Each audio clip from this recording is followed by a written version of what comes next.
And now that I have oh, especially with Biancas, those things are amazing with Biancas, because just thin out my hand and then just draw into like everything else. So my next cards, I run 4 switch, which to me is a lot, but when it comes down to it, it's just the perfect amount. Just because I love switching my Pokemon just to power them up with Dynamotor, and that's one of the reasons why I run what's his name, Keldeo, just so I can rush in, double Dynamotor, triple Dynamotor, whichever I need, and then all I do is bam, land the switch. And 4 is just the greatest number on earth on that deck, because I'm pretty much guaranteed to draw 1 in any turn.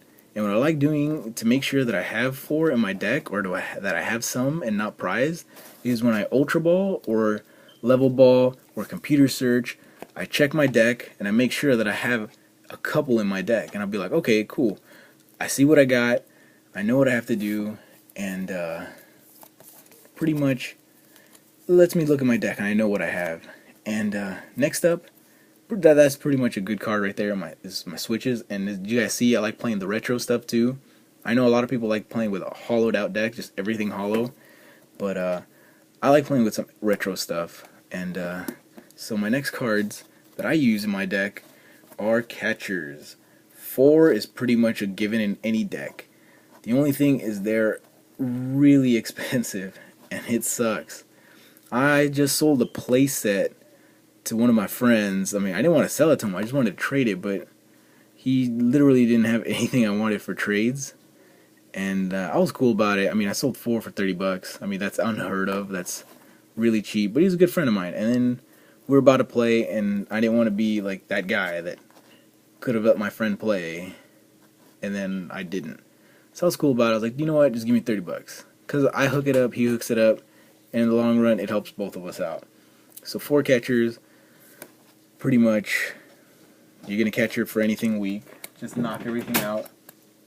And during states, I actually only ran 3 because my little brother needed one, and I was like, so okay.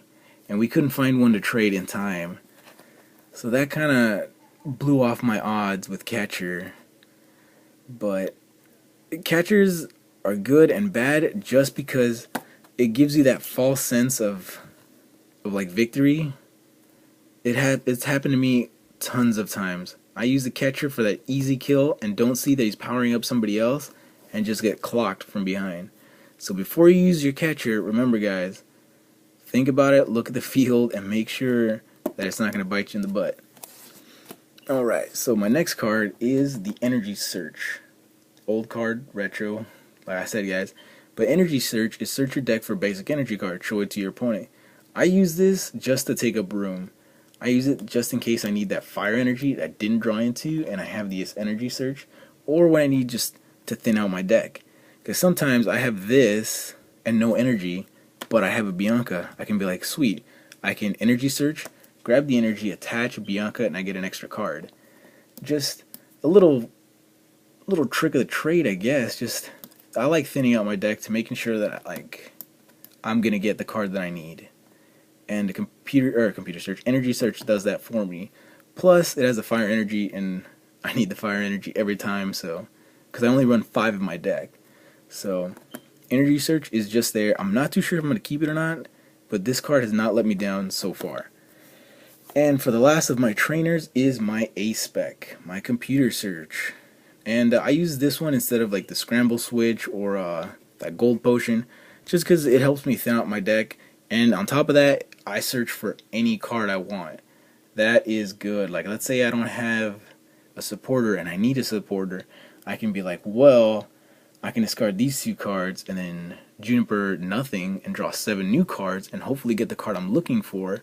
Or I can Computer Search. I have like 1 card in my hand. I don't want to discard anything, so I'll get an N. Or I can get a Colress. I can get Bianca. It's a good thing to get supporters, not just Pokemon, but supporters, because that's why pretty much the reason I have this is for support, to grab that supporter I need. And Sometimes I do use it to get the Victini, just in case I didn't get the Ultra Ball. So I'll be like, alright, cool, I'll go for the Victini. Pull out the Victini, search through my deck, make sure I have the cards I need, and go from there. So this is an amazing card. I'm glad they have it as an A spec, and it's just perfect card in my deck. Plus, you discard 2 cards. Of course, they're going to be electric energies. Or you can do what I did this last game, was I discarded 2 electrics and an electric energy, and then the card in my hand was not computer search. It was what was it? It was super rod. So I ended up just super rodding everything I discarded back to my hand, playing N, shuffling my deck, and drawing a whole new hand. So that's like the good thing to do as well. Like if you want to just see what you got on the field, switch off whatever you got. So now let's go on to my support. My support line is for Juniper. So if you guys can see, I traded one of my buddies for the Professor ones. So they're pretty cool. I like them. I like the design, or the holographic on them. And so yeah, so I run these are the hollow ones that I have, but I have other ones that I have in other decks, but this is pretty much my main deck, so I'm trying to hollow it out. Kind of hard to do, but yeah. So Juniper, pretty much for Juniper in any deck is what's going on right now, except if you're like a Durant deck, but I haven't seen those in a while. So Juniper, you guys know, discard your hand, draw 7. It's just easy as that.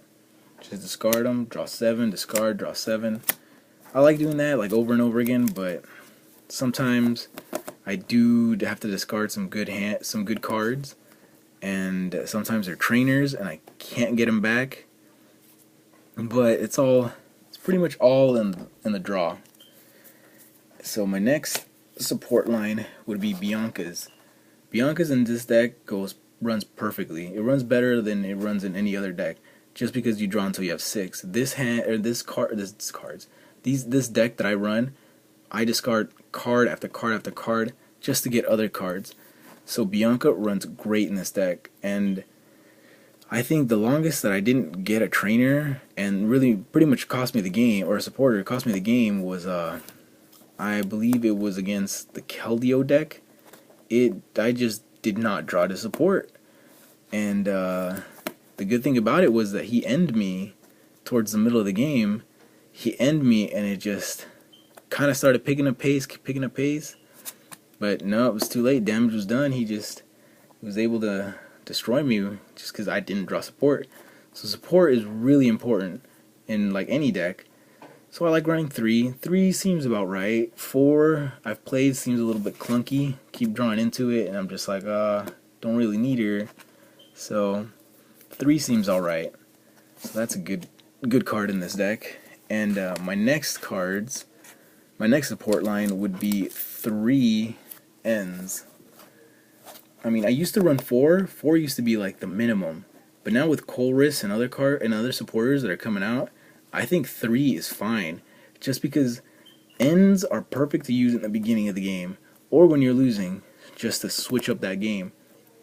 But what I found out more and more when I was running 4 is later in the game I would be drawing Ns, and I'd be like, okay, I can't end. I'm only end for 2 cards, and I'm gonna end my opponent for like 4 or 5. So I decided to take 1 out, and it still worked fine. I mean, I always get it first turn or second turn, third turn, like middle of the game maybe. But ending during the end of the match is so risky, just because you can end them for something good, you can end yourself for something like horrible. But that's pretty much why I have the ends, just to end in the beginning and hope for the best at the end. But my last support would be the Colress, and I have these more for the end of the match, or not end of the match, but middle to the end, just because you draw however many Pokemon you have in both players' benches, so you get a possibility of 10. And trust me, you get a pretty awesome hand when you go and get 10. It's like 5 and 5. It's a full bench. I mean, Colress I think is really underestimated. I think people should at least run 2 in their deck just for that late game changer, because I've Colress to the end of the game for like really good cards. So that's why I use Colress. And last but not least are my energies. And for me, I run 1, 2, 3, 4, and 5. Five basic fire energies, and that's it. That's all I run. Once they crushing hammer, or I have no idea what else, and just destroy my fire energies, that's pretty much game for me. There was only one time that I Crystal roared 3 fire energy, and I was like, Jesus, why? Pretty much cost me the game on that one. But fire energies, I have like a couple ways of bringing them back. I mean, pretty much only 2 is super rods, but super rods help me bring back 3. So if I have 3 in there, bring them back 3. Usually I have no more than 2, because once I have like 3 or 4 in there, I'm pretty sure I'm done. And what I like to do is when I search my deck, I gotta make sure that I have enough fire energy, just because once I'm out, I'm pretty much out. So I'm trying to hollow out at least my energies, but as you can see, 1 non-hollow, but it's not gonna kill me. And last but not least are my electric energies, and I run 1, 2, 3, 4, 5, 6, 7, and 8 electric energies. 8 to me seems perfect. As long as I can get 4 out, or 4 in my discard pile, I'm always going to be bringing these guys back. And I used to run like some ridiculous number, like 12 and like 8, and it was just bad. It was just horrible. But I looked online, did my research, and I saw, well, everybody's using 8 and 5, so I was like, well, let's check it out.